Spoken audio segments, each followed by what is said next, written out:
la charla de hoy está enfocada más hacia el ahorro. Entonces, el ahorro, si queremos verlo de una manera lo más sencillo posible para una economía, es simplemente dejar de consumir hoy para consumir en el futuro. Y esto es un elemento fundamental para el crecimiento económico de un país, entre otras muchas cosas. Pero hoy queremos darle un enfoque de qué significa y qué podemos hacer.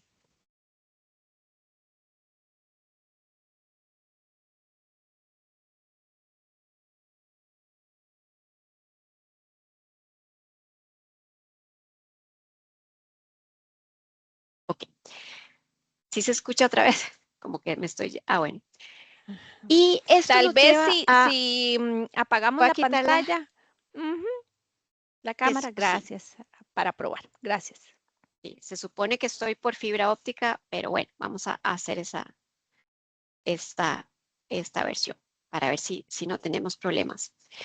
Em, una y otra vez, dependiendo de la época, hemos visto que una de las principales preocupaciones personales en el mundo y para los ticos tiene que ver con temas económicos. Por ejemplo, en el 2020 nos ganaba un poco empezaba a subir en la lista de preocupaciones el tema del coronavirus, pero siempre hay temas de costo de vida y desempleo dentro de los primeros 5 eh, temas. Hoy vemos, y esto es una encuesta de la UCR y luego en Amelia Rueda, vemos que esto es una encuesta del 2025 de otra metodología, si se quiere, pero vemos que en general los principales problemas que la persona piensan que el gobierno debe resolver o de alguna manera colaborar son los temas de costo de vida. Y también está en segundo lugar el problema que hoy el país tiene. Obviamente nos está subiendo el tema de la delincuencia, la seguridad, pero los temas económicos de alguna manera influyen en esto y son de las prioridades, preocupaciones que nos quitan el sueño a los costarricenses. Y bueno, hay muchas cosas que podemos hacer. Nos preguntamos entonces, ¿qué podemos hacer para ayudarnos a mejorar nuestra situación económica? Una de las primeras cosas dentro de las que el ahorro es parte es el alfabetismo financiero, que es esa combinación de tomar conciencia, adquirir conocimientos y hábitos y habilidades y comportamiento para tomar mejores decisiones personales y lograr el bienestar financiero que al final genera bienestar personal. Acordémonos que las finanzas en general son un estudio de valor, es decir, de lo que yo decido hacer hoy o decido no hacer hoy, ¿qué implicaciones vamos a tener a futuro en términos de valor? Es decir, si decido ahorrar o decido endeudarme o para qué o en qué magnitud, ¿cuáles son las implicaciones de valor en el futuro? ¿Cómo va a impactar esto mi pensión, mi estabilidad futura financiera, mi tranquilidad futura?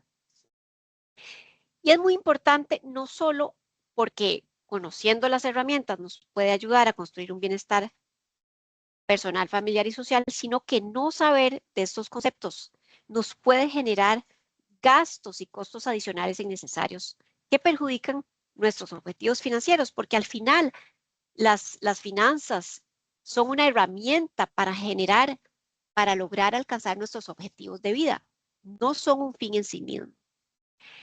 Y además de todo esto, vivimos en un mundo cada vez más complejo, con herramientas financieras más complejos. Al final tenemos que asumir cierta responsabilidad personal para mejorar. Si bien tenemos que entender el contexto del mundo en que vivimos, de los cuales no tenemos tal vez mayor injerencia, pero sí conocer el mundo en que vivimos para entonces tomar responsabilidad de aquello sobre lo cual sí podemos gestionar. Y este conocimiento se vuelve cada vez más importante en el mundo laboral. Por ejemplo, el tema de la nota crediticia, de cuánto ahorro tenemos, etcétera. Muchas veces está viendo más y más que iniciamos una vida económica con más deuda y esto significa un mayor endeudamiento a largo plazo. Los instrumentos financieros cada vez son más complejos, la economía es cada vez más versátil, hay más incertidumbre y el ahorro es un elemento fundamental para tener resiliencia en este ambiente. Entonces el ahorro, el conocimiento financiero nos va a permitir una mejor planificación para la jubilación, acumular más ahorros, evitar una deuda excesiva y tener una mayor resiliencia ante crisis y situaciones económicas. No les voy a dar muchos datos, pero sí escogí estos para comentarles y si los que les interese, les puedo dar muchísima referencia específica para Costa Rica y para el mundo sobre estas conclusiones con datos específicos. Esto es un estudio sobre países europeos. Tengo también los datos, algunos datos para Costa Rica, Estados Unidos y otros países, pero aquí se ve y también hay estudios que nos indican este dato por edad, por nivel de formación profesional, género, etcétera. Aquí es un agregado que dice, de acuerdo a preguntas que nos dicen en el eje horizontal, el conocimiento financiero, y aquí la correlación con unas variables. Por ejemplo, este primer gráfico nos dice que entre más conocimiento financiero voy a tener, en este eje es el menos de 3 meses de ahorro. Entonces, entre más conocimiento financiero voy a tener menos de 3 meses. Hay una correlación negativa entre el conocimiento financiero y tener menos de 3 meses en ahorro. 3 meses en ahorro para sobrevivir. En este gráfico tenemos una correlación positiva. Entre mayor conocimiento financiero, mayor voy a tener ahorro para el retiro, la pensión, que ahora vamos a ver. No podemos ahondar en este tema en Costa Rica, pero vamos a mencionarlo.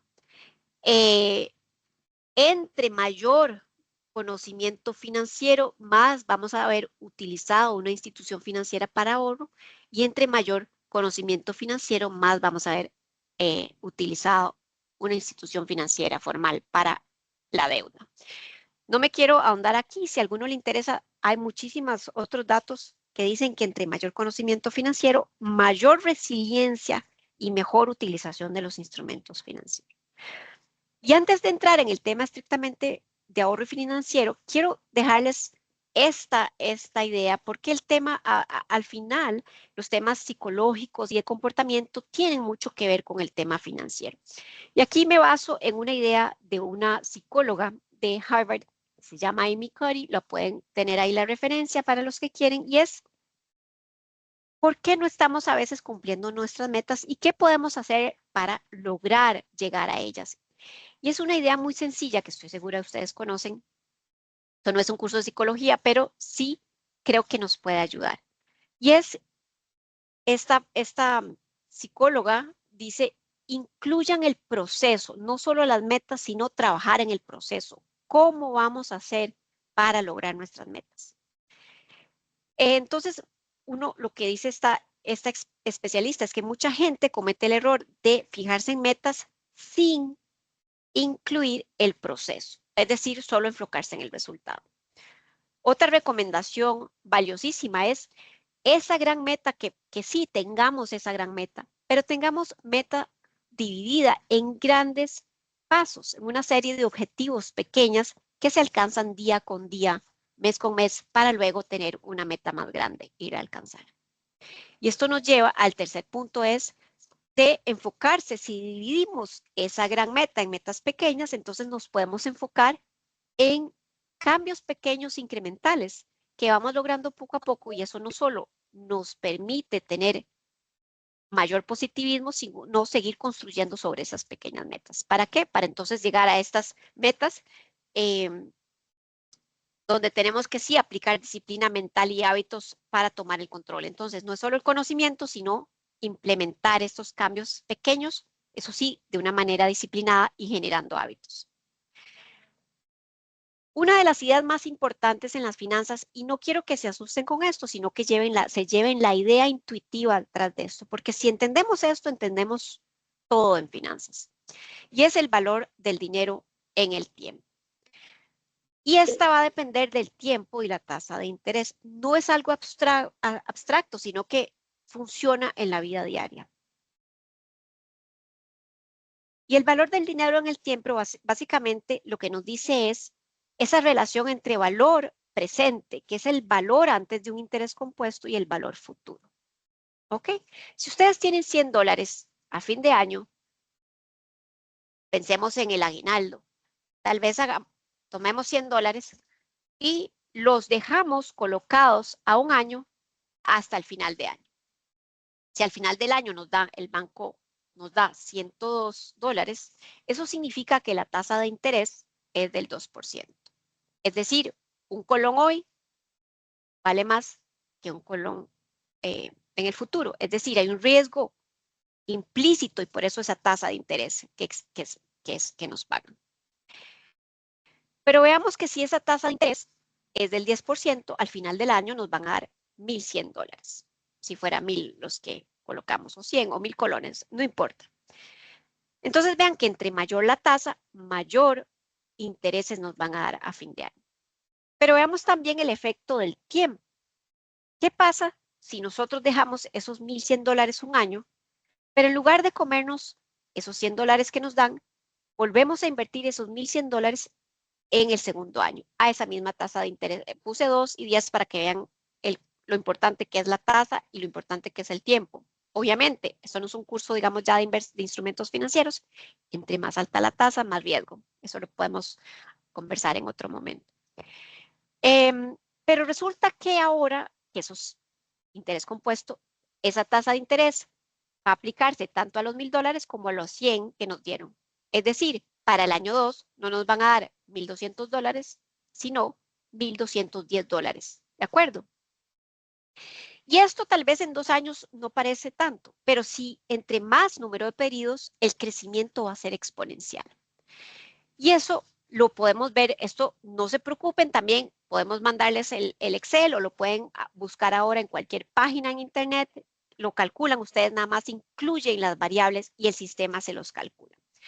Si nosotros tuviéramos una tasa de interés del 10%, pero ahora no lo dejamos por un año, sino por 10, y reinvertimos los intereses, esos $1,000 de una sola vez se van a convertir en 10 años en 2,593,74. Entonces vean que conforme aumenta el tiempo y aumenta la tasa, vamos a tener un crecimiento exponencial. ¿De acuerdo? Vean el efecto del tiempo y de la tasa de interés. Supongamos que ustedes tienen $1,000 que invertidos por 90 años les heredó algún abuelito o bisabuelito. Esto es nada más para ilustrar el poder. Y si esos $1,000 que les heredaron o les tuvieron un ahorro y no se tocó por 90 años, obviamente es una cantidad, digamos, grande, pero por ejemplo, la Bolsa de Estados Unidos se creó hace 90 años y una tasa del 5% es una tasa promedio de bajo riesgo histórico, ahora puede estar un poquito más bajo. Y vean que si se hubiera dejado por 90 años, este resultado se convierte, esa inversión de una única vez al 5%, con la reinversión de los intereses, al cabo de 90 años se convierte en $80,000. Esto es para ilustrar el poder del ahorro, que es nuestro énfasis de hoy. Pero vean que si ustedes hubieran invertido esos $1,000 en la bolsa de Nueva York o en la bolsa de alguna bolsa de accionaria cuyo interés típico, claro, esto es mucho más fluctuante, mucho más riesgoso, no por esto estoy diciendo inviertan en la bolsa, eso hay que analizarlo de acuerdo a su perfil y demás, pero para que vean el crecimiento posible, a 15 años, esos mismos $1,000 invertidos, no al 5, sino al 15, hoy en día básicamente sería un resultado de $290,000,000,000. Si no me creen, háganlo ustedes el cálculo.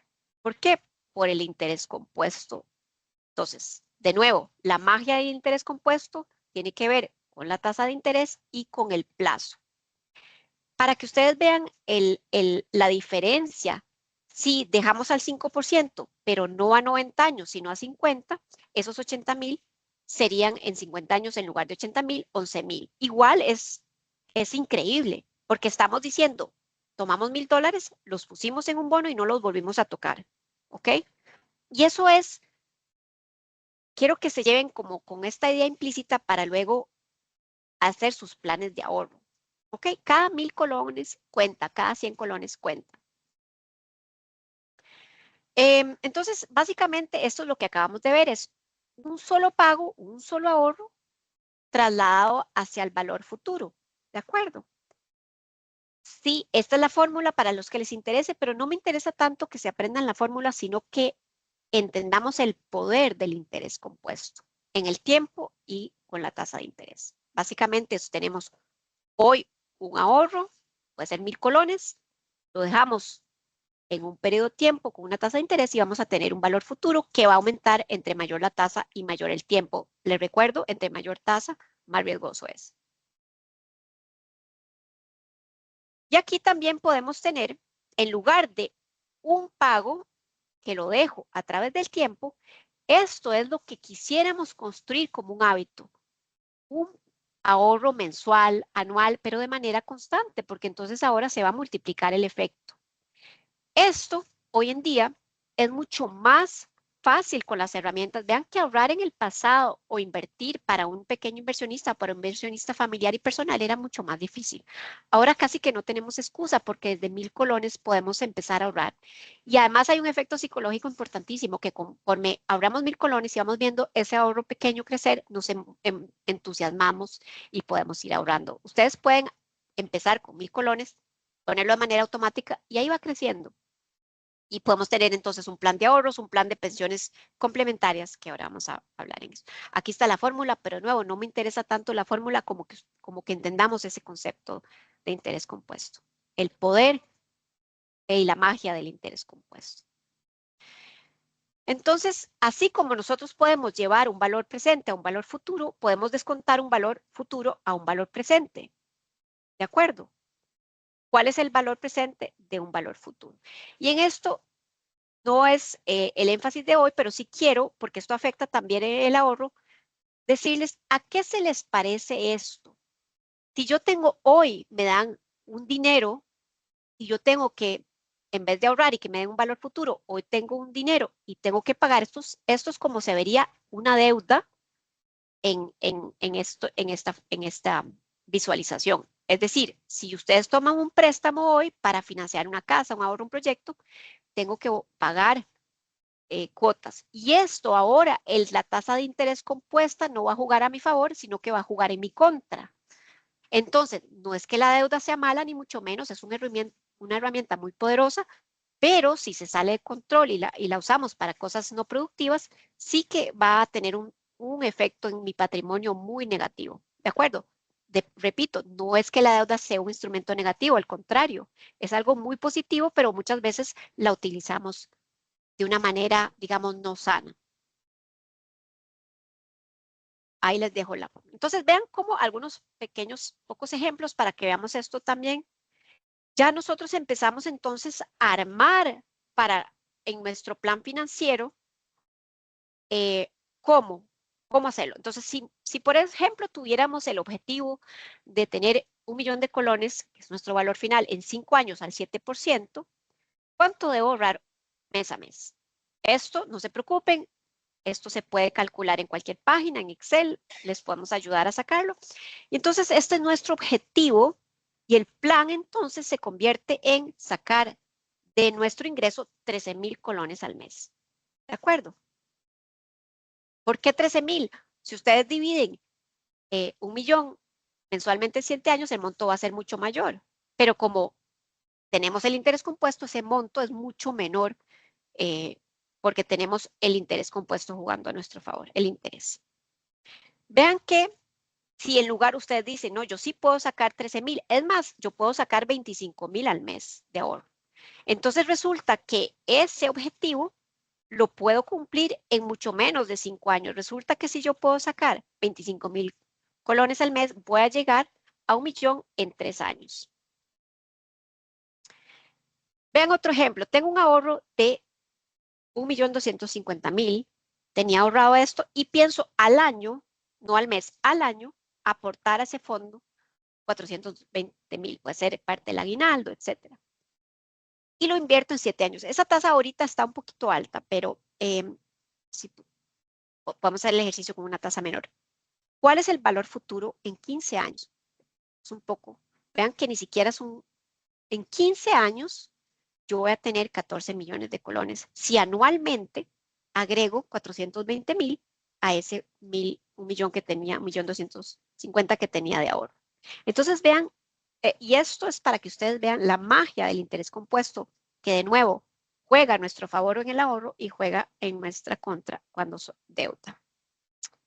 Vean este ejemplo que es un ejemplo muy típico. Se nos descompone la nevera o una emergencia. Todos tenemos emergencia. Lo que no sabemos es cuál va a ser la emergencia. Y resulta que cuesta o 500,000 colones reemplazarla o nos la ofrecen a una cuota mensual de 22,453 años. Y obviamente tal vez a ustedes no les suene tantísimo esos 22,000, pero no estamos calculando cuál es esa tasa de interés. Y esto es típico de lo que psicológicamente como nos ofrecen estos productos. Vean qué interesante. Y sí resuelve. Si no teníamos ahorro, perfecto, nos resuelve estos 22,000 al mes, pues resuelve la emergencia. Entonces tenemos tres opciones. Uno, comprar al contado, sacar 500,000 si los tuviéramos ahorrado, pero si no los tenemos ahorrado, entonces tenemos que irnos por la opción de 3 años, 22,000 al mes, pero resulta que esa tasa de interés, nosotros a veces nos quejamos de las tasas de las tarjetas de crédito, pero en estos esquemas a veces la tasa es mucho más alta. Resulta que ese esquema que nos están ofreciendo a 22,000 al mes tiene una tasa de interés implícita del 49%. ¿De acuerdo? La otra opción que hubiera sido más sana, pero que a veces no tenemos listo, es si nosotros hubiéramos ahorrado esos 22,450 a una tasa del 7%, vean que es mucho más bajita que la tasa de un crédito, nosotros ahora tendríamos no solo los 500,000 colones, sino que tendríamos un ahorro de 896,000. Podríamos sacar del ahorro estos 500,000 y dejar un ahorro adicional de 396, casi 400,000, y no nos generaría presión sobre el flujo de caja mensual de 22,000. Al final del año, si tomamos la opción B, que es probablemente lo que todos haríamos, al final vamos a estar pagando un valor final de 1,772,000, es decir, más de 3 neveras.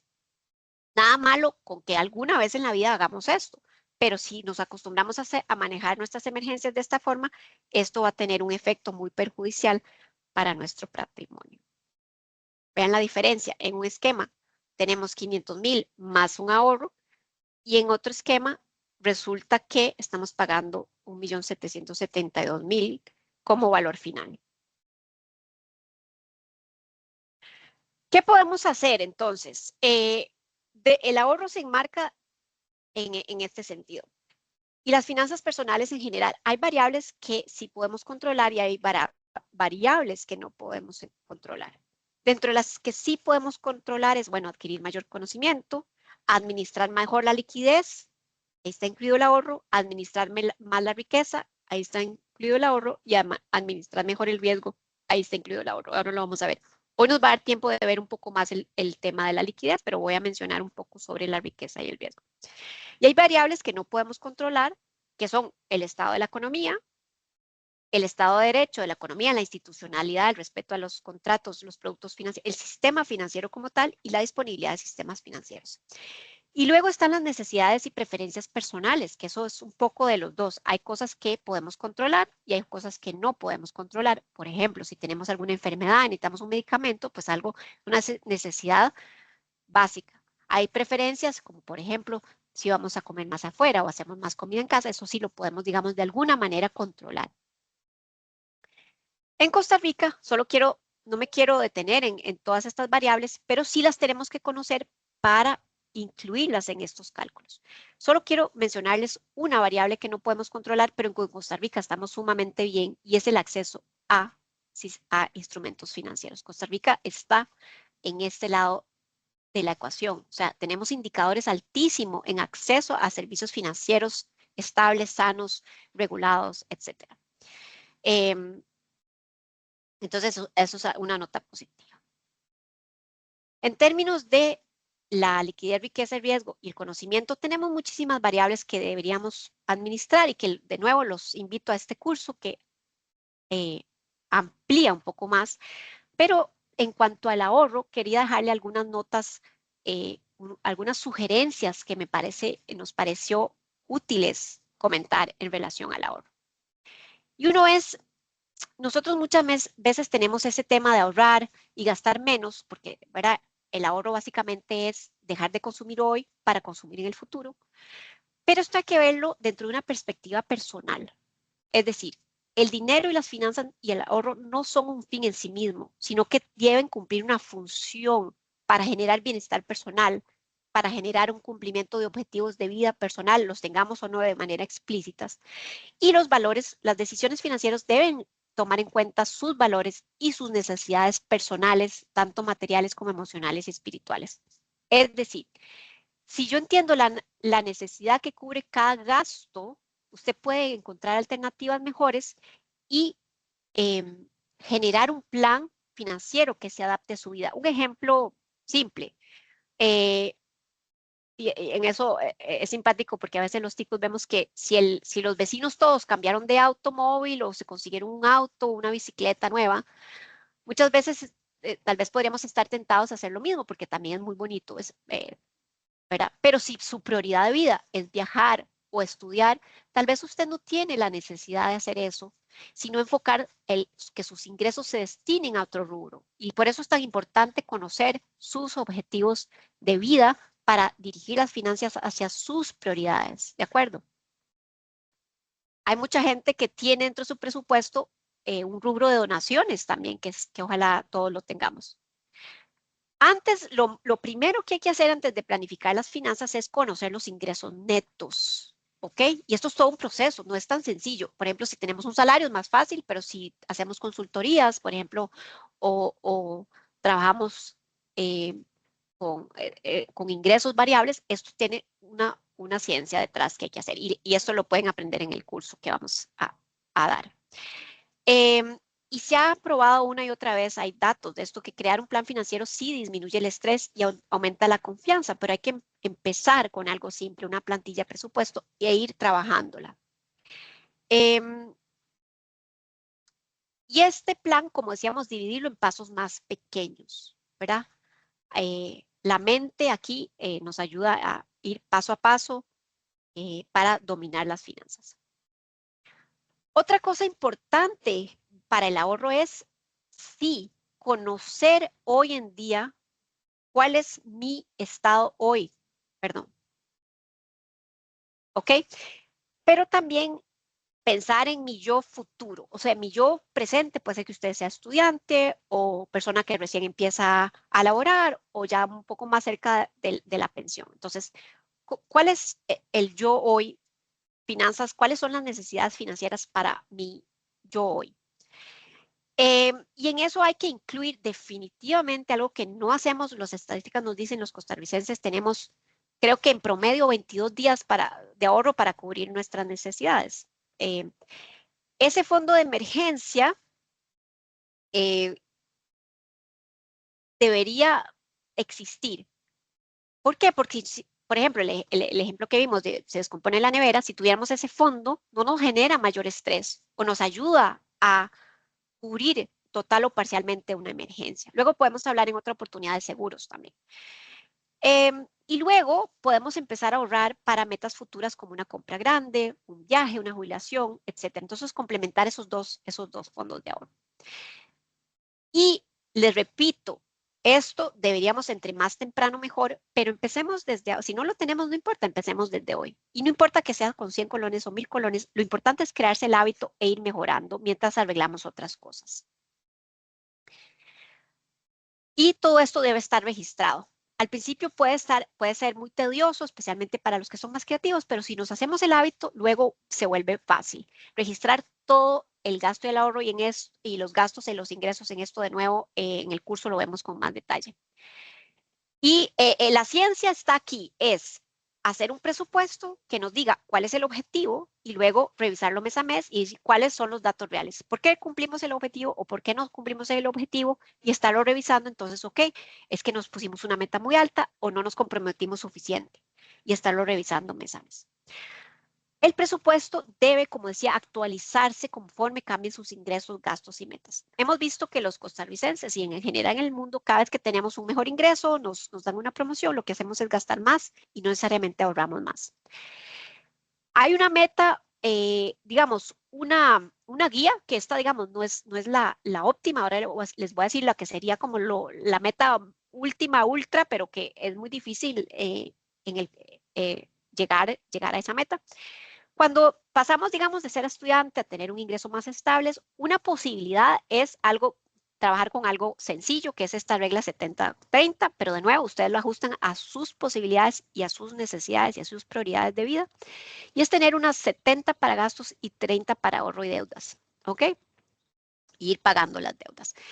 Si ustedes tienen, y también de nuevo, depende del estilo de vida personal, si ustedes tienen, no tienen hijos en este momento, tal vez un 30 puede ser un poquito más para deudas, pero no se recomienda en general que las deudas, ya sea alquilar de una casa o deudas hipotecarias, sea más de 30 en Costa Rica. Esto tal vez es más difícil, pero para que tengan eso como una referencia, ustedes pueden manejar estos datos de nuevo de forma personal.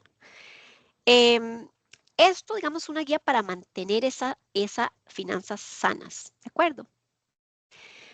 Y ese 70% que incluye, bueno, vivienda, comida, transporte, seguros, etcétera.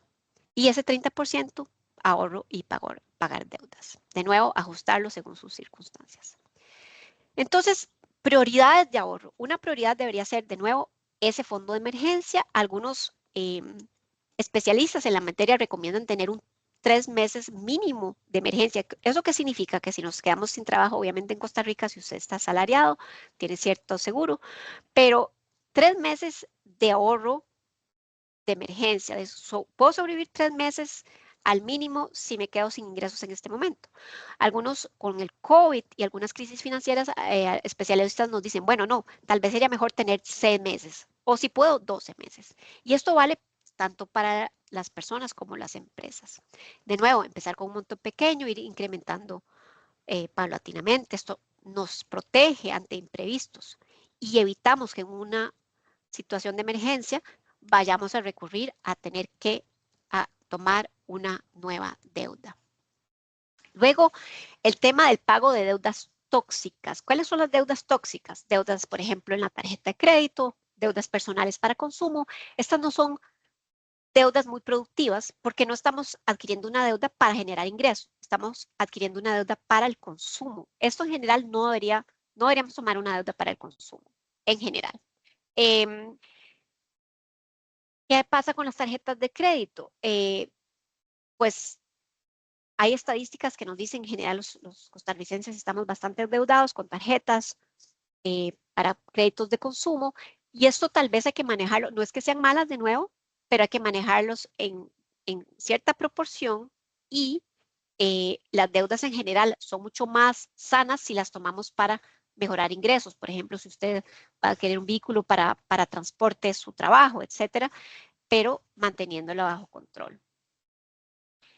Las deudas tóxicas debería uno tratar de eliminarlo y sí dedicar luego, si ya eliminamos las deudas tóxicas, entonces entre el 10 y el 15% para la jubilación. Ahora vamos a hablar un poquito más de eso. Ahorro, de nuevo, ahorro para fondo de emergencias, ahorro deudas para sacar de las deudas tóxicas para la jubilación y luego hay una estrategia que también nos pueden llamar si sienten que están en una situación de deuda más crítica. Hay ciertas estrategias que podemos implementar, que también podemos hacer alguna charla específica para cómo se maneja deuda. En resumen, les digo, idealmente ir sacando las de más alta de interés y más corto plazo, como son las de tarjeta de crédito, y luego sucesivamente ir cancelando las demás. O pueden, por ejemplo, con la Junta, que refundir sus deudas. La Junta tiene muchos instrumentos interesantes en esta línea. Si ya tenemos todo lo anterior, pues entonces ahorremos también para gastos futuros, como la compra de una televisión, como un viaje, etcétera. O una segunda posibilidad, si ya tenemos lo anterior cubierto, esto sería como, digamos, una recomendación con una meta más alta que pueden tomar como referencia y personalizar. Esto es solo una idea general, no es que lo sigan al pie de la letra, es una idea, es una posibilidad. Entonces, uno quisiera tal vez llegarle, este esquema me guste, probablemente estamos muy lejos de eso si nos evaluamos en este momento. Así que no se preocupen, es solo una meta muy alta.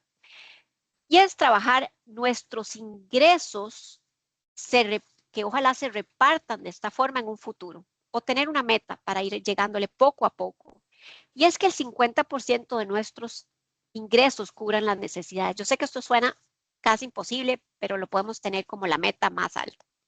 Un 30% para temas personales, que ahora vamos a ver qué significa, y un 20% de ahorro. Para los que somos asalariados, este 20%, este 10%, por ejemplo, 10% de jubilación ya debería estar en la pensión obligatoria, pero no sabemos el estado actual ni las reformas que se van a hacer al sistema de pensiones en Costa Rica, entonces yo le recomendaría destinar un 10% adicional a un ahorro de largo plazo y otro 10% para ahorro de corto plazo y emergencias. ¿Qué significa esto? Que si de nuestro ingreso tratamos de llegarle, al principio tal vez puede ser el 1%, pero no importa, tengamos esta meta. Ideal, 20% adicional de ahorro de nuestros ingresos, idealmente un 10% a largo plazo. ¿Y eso qué significa? Que ese 10% no lo vamos a tocar bajo ninguna circunstancia, una pensión complementaria en instrumentos de ahorro de largo plazo, y un ahorro de corto plazo del 10% que nos sirve para tanto el fondo de emergencias como para esas ahorrar y comprar, para no endeudarnos para comprar, renovar la refri que se descompuso, etc. Esto es una posibilidad.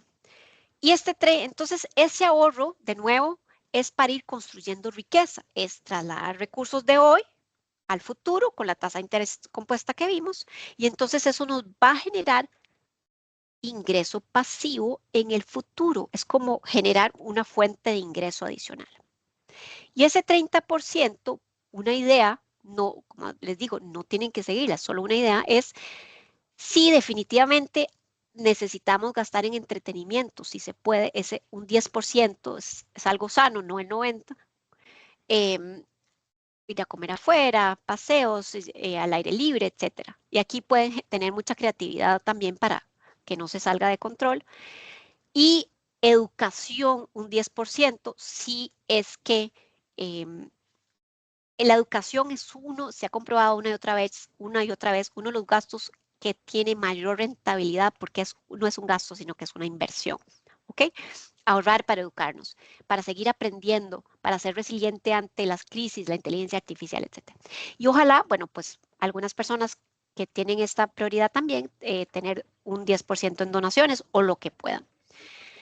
Entonces veríamos un pie, una distribución de esta forma, 5% necesidades, 10% educación, 10 entretenimiento, 10 donaciones, 10 ahorro a largo plazo y 10 ahorro a corto plazo.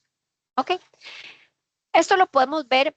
Entonces, una vez que tenemos esta propuesta como una guía, ustedes pueden sentarse y armar sus propias categorías y el porcentaje que a ustedes les funcione.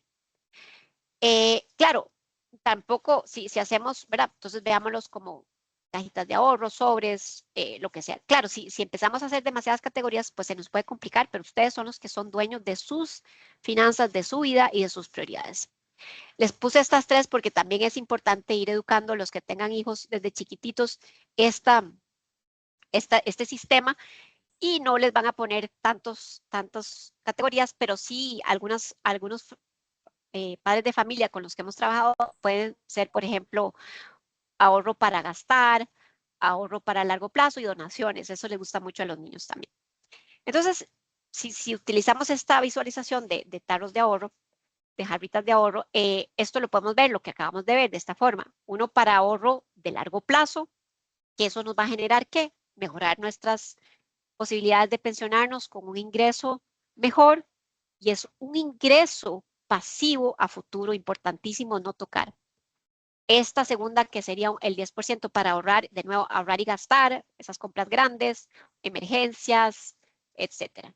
Luego, de educación, donaciones, entretenimiento y necesidades. ¿De acuerdo? Entonces, esta sería como una meta. Ahora, si nosotros, este es nuestro objetivo financiero. Algo importante es que entonces este 20% de ahorro, como les decía, entre más temprano mejor, generar estos hábitos de consumo, no tocar por lo menos de largo plazo, sí se puede gastar, automatizarlo.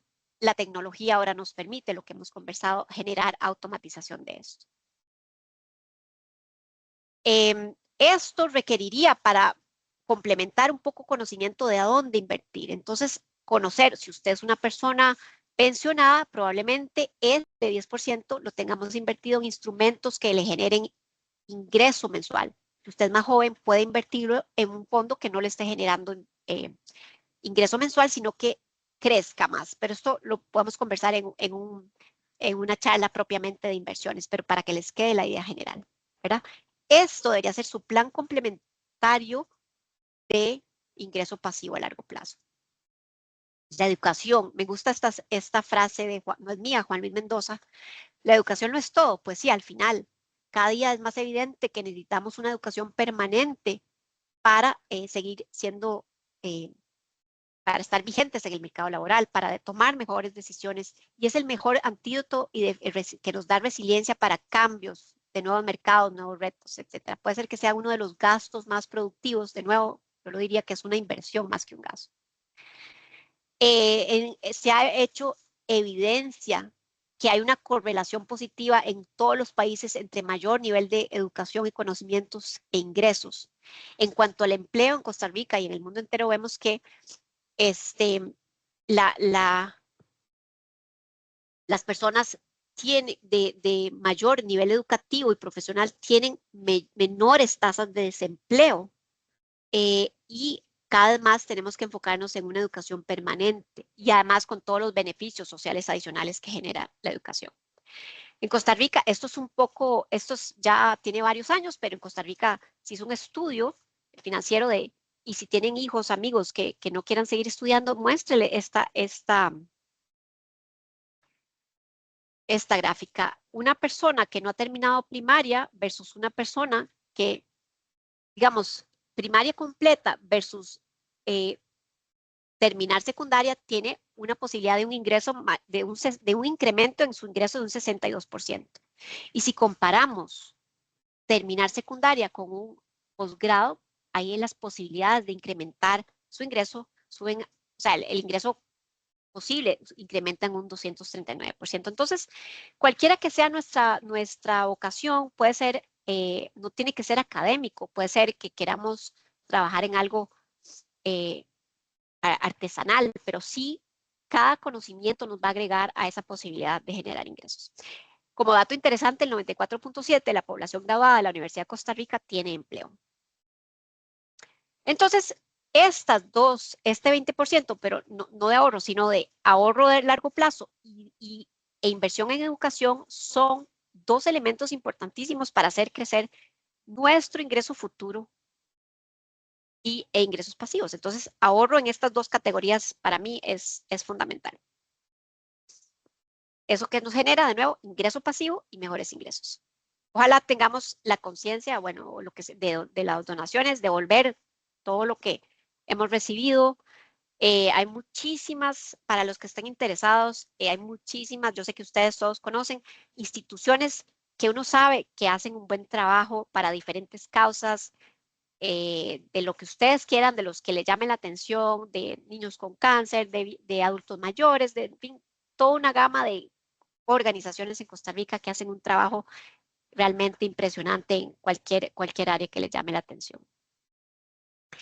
Y entonces, si nosotros tenemos dividido las necesidades aquí, el 50%, y este ahorro para luego gastarlo en necesidades, pero de emergencias o de un poquito mediano plazo, van a tener sus finanzas bajo control. ¿Ok? Ahora, no nos preocupemos por esto.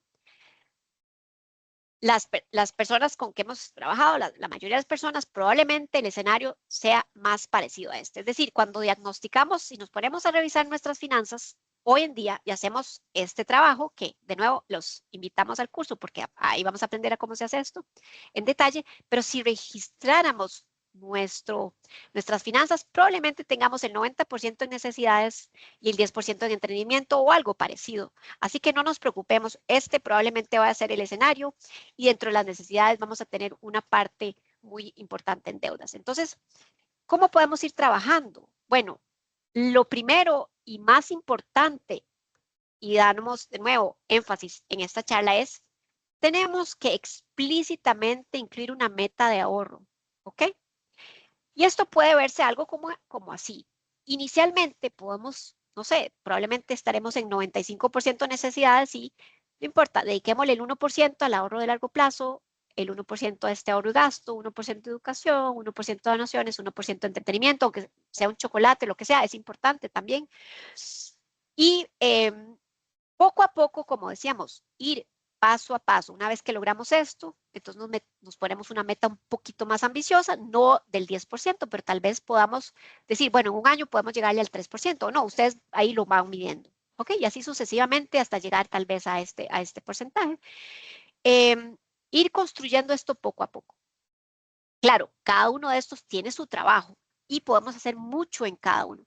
A veces pensamos que las necesidades, el pago de luz, agua, etcétera, no hay nada mucho que hacer, pero si ustedes empiezan a investigar, y ahí sería otro curso completamente o aparte complementarios, cada uno de los temas que vemos sí podemos hacer algo. En la electricidad, en el agua, hay cosas que son más fáciles y rápidas, hay cosas más difíciles. Por ejemplo, revisar fugas de agua, ese tipo de cosas. Hay un montón de cosas que podemos hacer y ustedes pueden investigar. Hay muchos nutricionistas que también la Junta da charlas de nutrición que también complementan con cómo ir a comprar compras más eficientes haciendo un menú y créanme que en los datos financieros se va a reflejar esta programación. Entonces hay muchas cosas que podemos hacer. Para implementar esto, además de toda la acción que ustedes tienen que tomar, tenemos, y esto lo voy a ver muy rápido por tiempo, es en qué instrumento financiero voy a depositar estos recursos, voy a dirigir estos recursos. Yo estoy segura que todos ustedes los conocen. Por ejemplo, en las necesidades, o sea, lo que es más líquido y que se necesita durante el mes, pues en una cuenta corriente, de repente una cuenta de ahorros es un gasto más eh, poco frecuente, un ahorro programado, fondo de inversión. También para el entretenimiento, las donaciones, la educación ya podemos, si estamos pensando en ahorrar para educación a un poquito más largo plazo, entonces podemos usar un certificado a plazo, un fondo de inversión de corto plazo a mediano plazo. El ahorro y gasto también. Y esto sí es un poco más de largo plazo. Ahí vienen instrumentos como fondos de pensiones, fondo complementario de pensiones, fondos de inversiones, depósitos, bonos de largo plazo y acciones. Ahí podemos, para el inversionista personal, recurrir a fondos de inversión que inviertan en bonos o acciones, si les interesa. Algo muy importante es que esto debe hacerse constantemente. O sea, es el diagnóstico, el objetivo, el plan, implementar y revisar.